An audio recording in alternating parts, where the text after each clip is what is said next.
first of all, thank you for inviting me. I appreciate the opportunity to get with the citizens of Alva and meet and talk to you. I was telling Lynn a little bit ago that yesterday was my first Citizens Advisory Board meeting for Bill Johnson, and I was in awe of it. I've been to facilities where we've actually had to place ads in the newspaper to get people to possibly come join our board, and it was one or two people at most, and I was just in awe of the participation of the citizens of Alva and how an important role that they have taken in making some real decisions for what we do out at Bill Johnson. I wanted to touch real briefly on we have a new project going on right now, and it's a re-entry housing project for our offenders.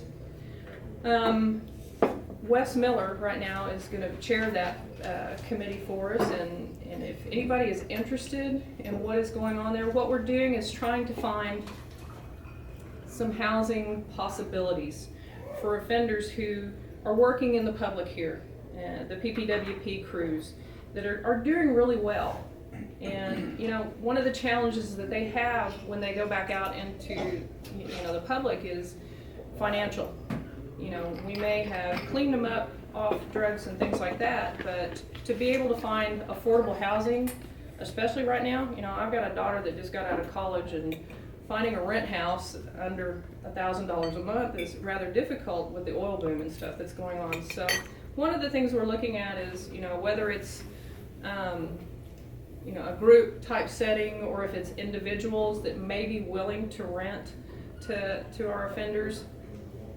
We're really interested in hearing from the public in any ideas you might have, anybody that's willing. We're not asking for a real long-term commitment or anything like that, but if you want to come and visit with Wes Miller a little bit and give him your thoughts, we would welcome that. So anyway. That's post-release? Post-release, yes. That's after yes sir. They are working? Yes. We've got kind of a pilot project going on right now with one of our offenders who's doing really well, and I think his employers are real impressed with him. And one of the things that they brought up too was that they've had the opportunity to have him in place for 6-8 months, so they've already trained him. They know what his work ethic is. They have the opportunity to take that interview process a little further and keep them if they choose.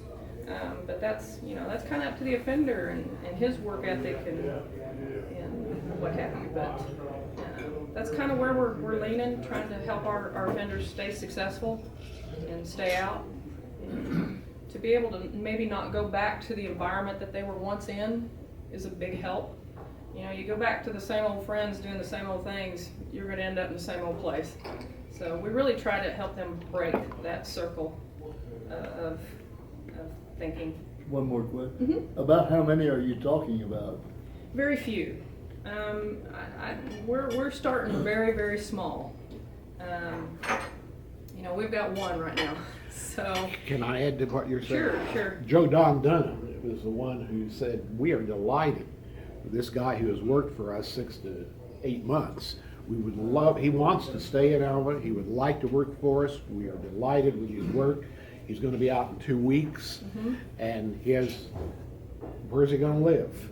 And yet we're going to lose him, perhaps back to his old environment, which is not good, because he would like to stay here and we'd like to keep him." And so that's sort of the speech we heard yesterday. He's living out there now? Oh, he's still. Yeah, he's still at Bill Johnson. Yeah. The reality of it is with 20,000 plus offenders in the system, one of these days you might have an ex-offender as a neighbor.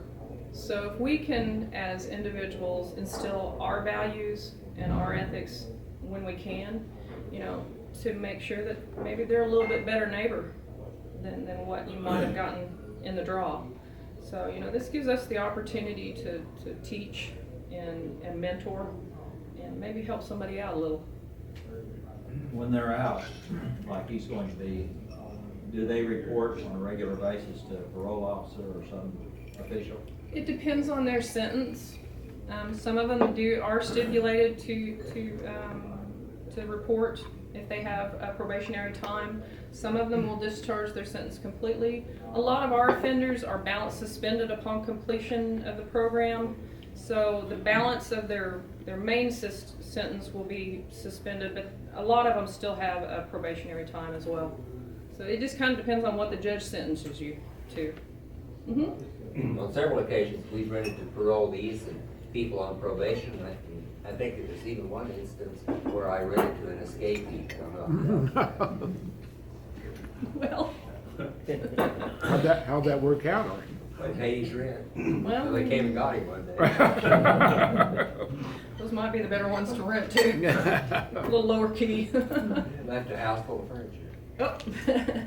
Are these people that you're talking about predominantly single? Would there potentially be families joining them once they got out? What are we talking about here? You know, I don't know that we've gotten that far into it. I think predominantly right now it's single.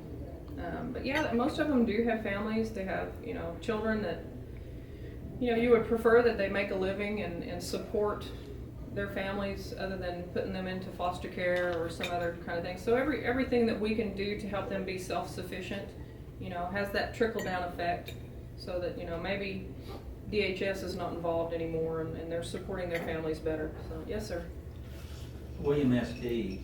is having a lot of trouble with escapees. They seem like there's 2 or 3 get out of there about every month. What's the difference between their inmate population and this prison? A very good fence. They're That, in all essentially seriousness, that is it. Same level of offenders. Same level of offenders.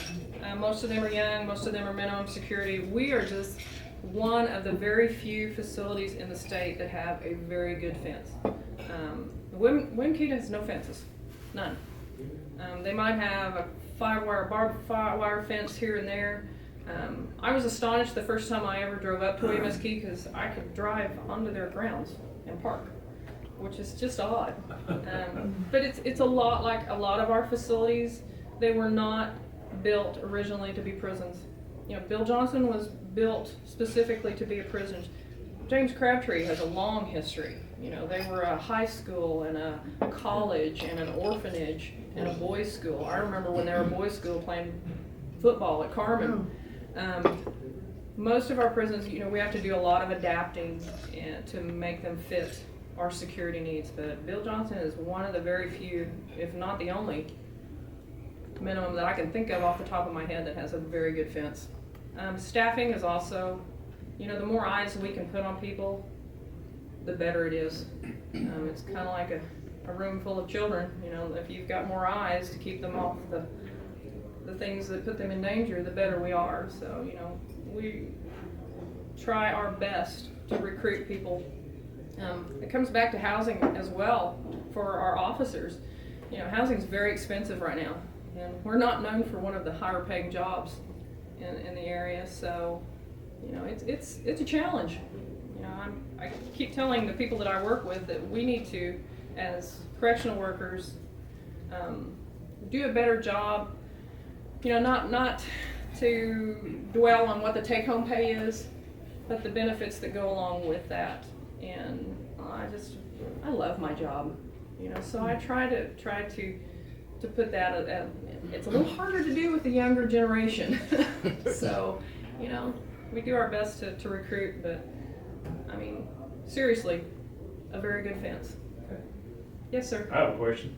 You're dealing with housing. What about transportation? This has been a problem when they come out getting licenses and getting insurance and vehicles. Mm-hmm. Any thoughts on that?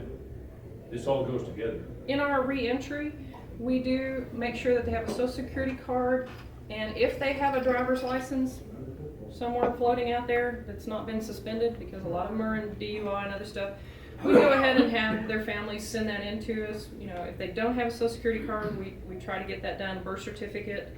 So we try to have, you know, identification for them set up, because that's sometimes kind of hard. If you don't have a house and you don't have access to a computer, especially these days, and you can't drive to Oklahoma City to get your birth certificate, and mom lost it when the house burnt down, or, you know.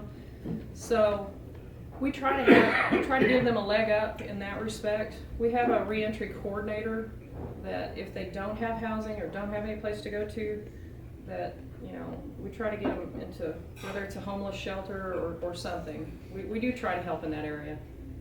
So, anybody else? I want to ask, has someone done a survey of available housing or apartments here in Alva? Well, and I think that's what the committee that we're doing is going to try and do. You know, having a felon living next to you is not ideal for everybody. You know, so we don't want to force anything on anybody. We just want to get a good feel on if there's anything available or if anybody's, you know, willing to help out. I'm hoping the Ministerial Alliance might have some ideas for us as well. But I think that's part of what maybe our committee will try to look at, see what they can get ideas for. Yes, sir. This would be something way beyond a halfway house or something like that you're talking. I don't think we've really decided that. Do you have, is there any land out there besides what's in the prison and the garden and stuff like that that would be available, like to build a little, That the state owns? to build, yeah. Oh, I'm sure there probably is. I'd hate to volunteer that because I don't know exactly what the criteria would be to do all that. And again, we're trying to get them away from state. Now, you go from high structure where we're at to willy-nilly, you know, a lot of times our offenders may not be successful if we don't step them down. So with halfway house in mind, if that were an option, I think yes, a little more structure would be a good thing. But we talked yesterday some about, you know, just having that person to check in on them once a week, once a month. It's that accountability, I think, that sometimes we'll I don't know, I was thinking more like a little house that they could live in, their little home. Mm-hmm. But yet, where you could kind of keep one eye on it, you know. No, and I think that comes in the back normal to process of going back and forth to town and stuff Yeah. like that, without having to drive there and watch it. Now, I think we're open to all kinds of ideas at this point. I don't think anybody's really made any decisions on, you know. Can I talk again? Sure. I mean, I was at that meeting yesterday, well, Todd was too. The idea was sort of presented that Alva, the community of Alva, has done such a good job with their advisory committee, but causing the chapel to be built. The community has just been a lighthouse in the DOC system on how well it can be done. And the initial drug offender program here has been far more successful than I think in other institutions in the DOC system. And so somebody was suggesting yesterday that, well, maybe Alva can lead the way on housing and reentry of the offenders when they get out and set a high standard on how to keep them, one, employed and provide jobs. I mean, since they named Plain Plastics as being interested, they named VAP as being interested yesterday, and certainly the city and the university, all interested because they're having trouble finding employees. Well, if there's someplace low cost or innovative housing could be found here or created here, Alva might lead the way in a new segment of the DOC. Mm-hmm. So that's part of the pitch we heard yesterday. Well, I'll say this, every person who comes to Alva, or take like some of these people who want to stay here, is an asset. Because, you know, we're a rural area and we have to fight. We have to fight to maintain. And it's a shame we can't build maybe a halfway house complex or something like that. Well, I think, you know, the committee is going to meet this Friday and just kind of throw some ideas out and see where it goes. I think that's where the best ideas come from, when you, not necessarily from the DOC way of thinking, but, you know, you have lots of ideas outside the box that may work as well. So, I mean, we're open to that. I will never or give. I helped down at the Senior Citizens Center, and they send, you know, inmates down to work, and one inmate killed 7 children. And the joke was around the center that he was a human sperm bank. and so, but he would like to have stayed here, but you know. Well, and again, I think Alva's comes back to morals and ethics. You know, I think we have a very high standard of ethics and morals here, and the more that we can mentor and emulate to offenders, I mean, that's just being a good neighbor. That's being a good human. So I think that's, you know, it's an important part of why I think Alva would be really successful at something like this. You've heard what is it? I hate to use this one, but you've heard that term of it takes a village to raise a child. It's kind of the same thinking. You know, we're not asking you to raise a child, but you know, to be that person that you look up to. You never know. You never know what an offender or somebody who's struggling looks at and decides, you know, that's the thing that changes their life. So I think Alva's a really good platform and a good base of people to maybe give that a shot. I read an article in the paper here a while back, and it was talking about these guys coming out of prison, and first they get garnishments for their wages for child support and back taxes, or you know, all these things, and yet they're just trying to get started, and yet, you know, all of a sudden, even though they're getting a paycheck, it's all taken away. I mean, and I know you can't make special rules for people like that, but I mean, it's really hard to get started because those things all of a sudden pop up, and instead of making, you know, I don't know what the city's paying, $10 or $12 an hour, and all of a sudden somebody takes of it before you get to take any of it home. It gets to be a real problem for them to get started again. Well, that's a whole nother soapbox with me. Okay.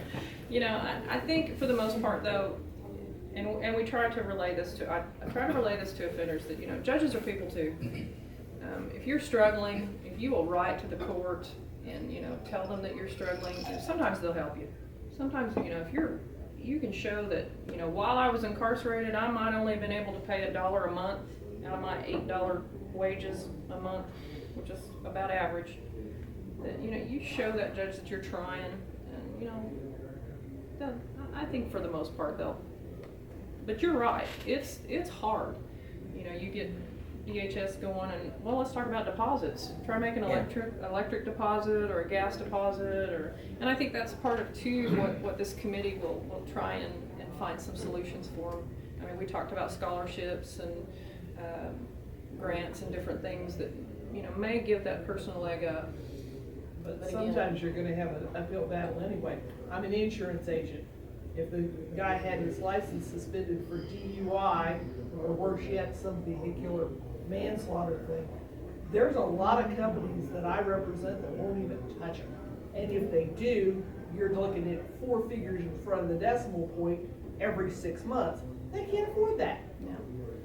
But don't you think that's our responsibility, if we expect them to be successful, is to figure out a way to get that done? Yeah. Yeah, but we can't- sometimes it's not us can't- individuals. But we're the only voice we have, Yeah. you know, and we're maybe the only voice that they have.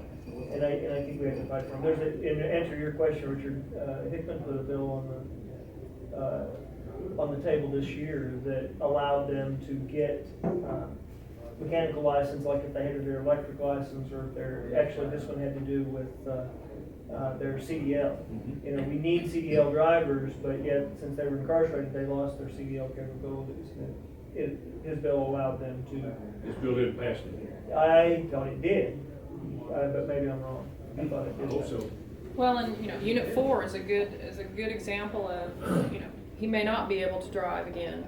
You know, just simply for that reason. So, you know, we used to try to offer vocational education and try to retrain to, you know, the pharmacist who's incarcerated now and lost his license, and we have a pharmacist, can no longer go back to that. So what does he do?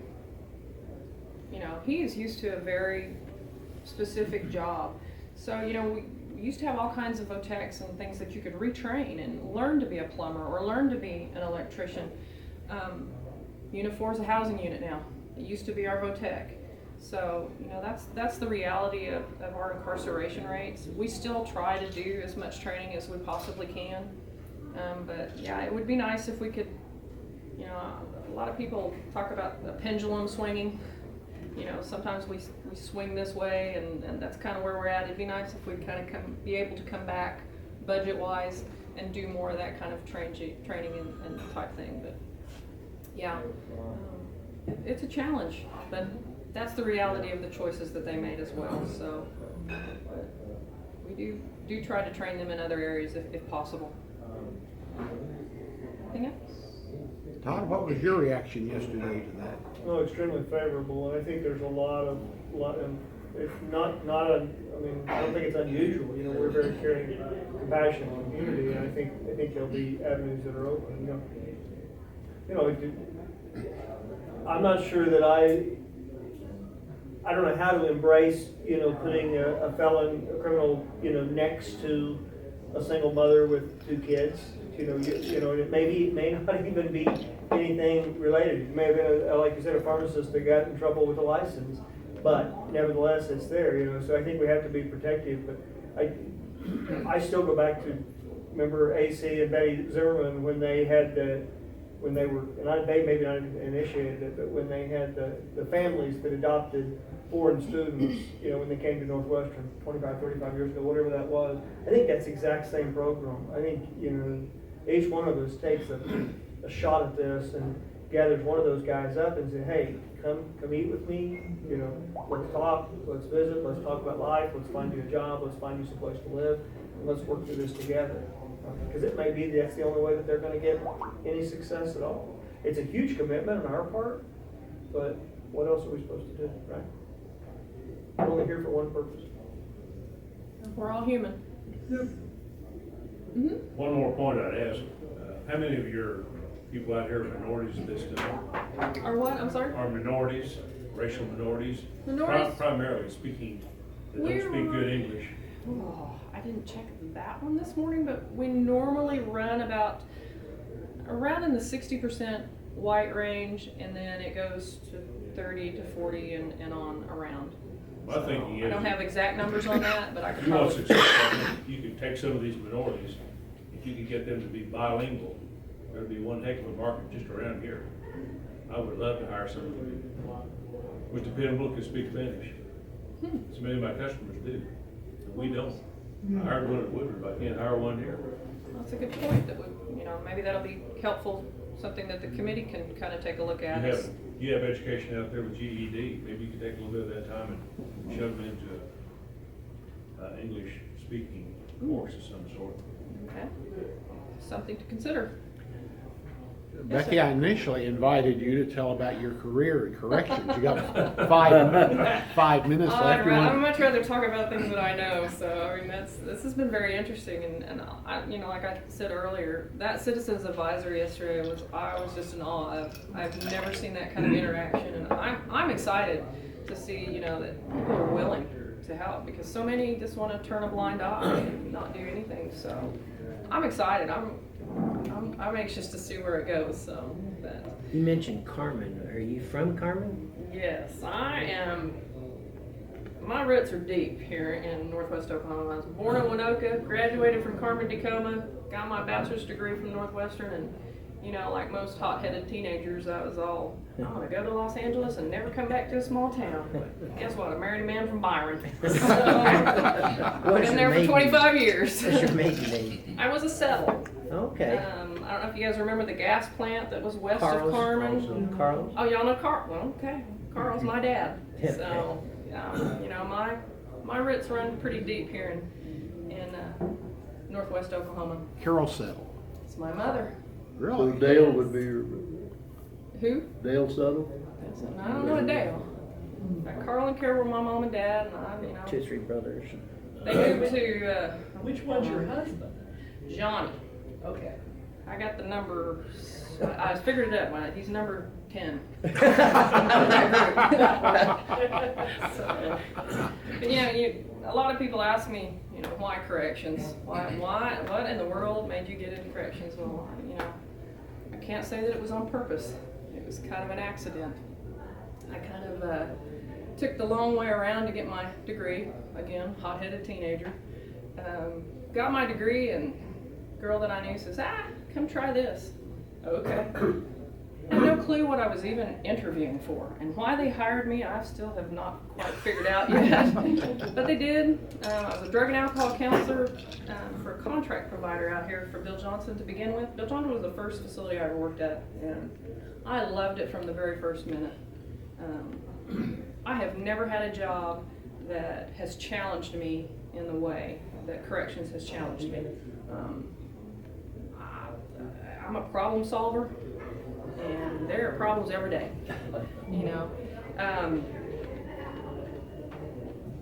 I think back, and Lynn, you may remember this, back in the 1980s,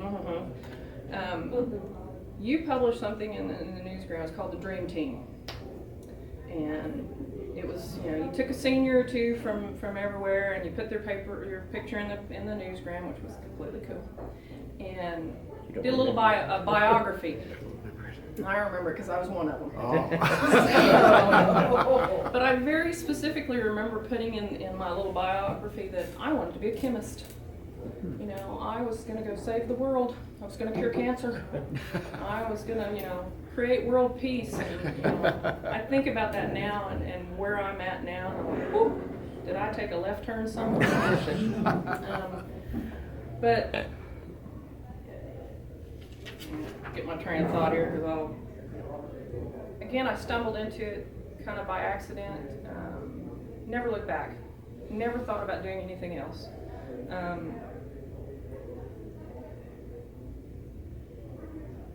Corrections, it requires a lot of dedication, perseverance, integrity, and commitment. And you work with some of the most difficult individuals you will ever encounter. So, I'm kind of hard-headed, and that's just kind of my niche. I like those kind of individuals because I'm going to change your mind. Now, do I 100% believe that I do that every time? No. But, that's part of who I am. I want to be that person that makes that difference. It can be a very gratifying and very tiring career, but I want to be that person that makes that person a better person that you live next to. The neighbor that, like we talked about, I want that to be a good neighbor and not somebody that you gotta lock all your stuff up next to at night. As I was thinking about talking today, I kind of got to thinking my mom is a very spiritual person and has always been, a big part of her life, instilled some of those values in me. And she used to always talk about your calling. Listen closely to God, and He will tell you what your calling is. Now, again, hot-headed teenager, I always thought that was, something in a different continent, saving the world over there, maybe a big television evangelistic thing, that it was something much bigger. But, as I grow older, I find out that that's not the case at all. I think I found my calling. It's a little smaller, but, they always tell you, do what you love, or do something that you might make sure you get a job that you would do for free. I'm not so sure about the free part, but I do love what I do and wouldn't trade it. I think I'm a far cry from the dream teamer and the chemist, but hopefully I'm making that difference, just not as in chemistry. But anyway.